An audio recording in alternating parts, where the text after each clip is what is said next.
If you're parenting an autistic child, this video is for you. And if you're parenting a neurodivergent child, more broadly, including ADHD or AuDHD, this will still fit. Because one of the biggest sex ed mistakes isn't saying the wrong thing. It's assuming that silence is safer than clarity. And most parents aren't avoiding sex ed because they don't care. They're doing what they were taught, which is silence, awkwardness, or one big talk that never really happened. I'm speaking as an autistic and ADHD parent myself, and as someone who's worked in sexual health for over 30 years, I've supported many families through the same fears. What if I say too much? What if I get it wrong? And what if I make things worse? So, this isn't about bad parenting. It's about how nervous systems handle uncertainty, vague information, and surprise. And once you understand that, these 5 mistakes make a lot more sense. Let's look at the first mistake. A lot of parents are told to just wait until their child asks. And look, that advice doesn't work well for many autistic kids and for many neurodivergent kids as well.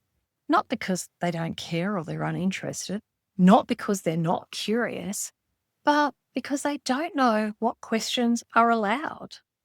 And literal thinkers, they don't guess what's okay to ask. They don't automatically assume bodies, sex, puberty, or safety are open topics to talk about. And silence doesn't stay empty. Instead, it gets filled by what other kids tell them, online content or worry. So waiting for questions can feel respectful, but for many kids, it means waiting a very long time. And when parents realize that waiting isn't working, the next mistake often shows up. Now, this one is incredibly common. It's where parents finally work up the courage and try to say everything in one go. So, for autistic nervous systems and for many ADHD or mixed profiles, this can just be too much. One long emotional conversation can lead to shutdown, anxiety, avoidance, or just tuning out. Giving too much information at once, it doesn't help to create safety, and it usually creates uncertainty. And neurodivergent kids, they tend to do better with short, predictable, repeatable conversations. So think minutes and not hours. And small bits of information revisited over time. Vagueness usually comes from good intentions. Parents use vague words. They say things like, you'll understand later on, or you know, that thing, or they give half answers and they hope that that's enough. So for literal processes, this is confusing rather than reassuring. And vague language, it actually increases that uncertainty, it leaves gaps, and it makes kids have to guess. And vague safety rules don't actually help kids to stay safe at all. So clear language is what kids need to feel safer. And look, I see this a lot in my work where parents avoid clarity so that they can keep things simple. So they're simplifying stuff, but they end up explaining things in a really complicated way. And, before you know it, puberty arrives and there's body changes and no warning.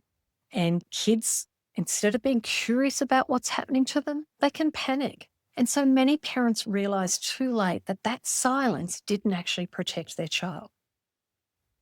This next one trips up a lot of parents. Social immaturity, it doesn't mean that a child doesn't need information.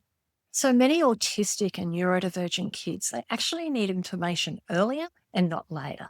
And puberty, it doesn't wait. Peers don't wait.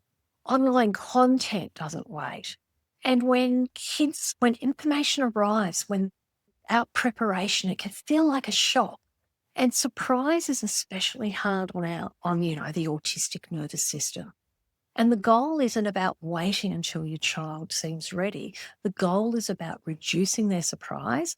So preparation will help kids cope when things change.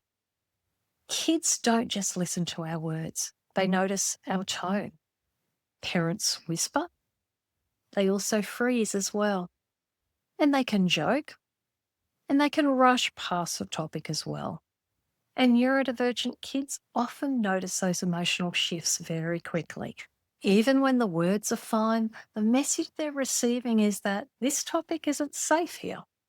So kids adjust and they stop asking questions. So it's important to remember that kids don't need perfect explanations. They just need an adult who can stay reasonably calm and answer their question with basic facts.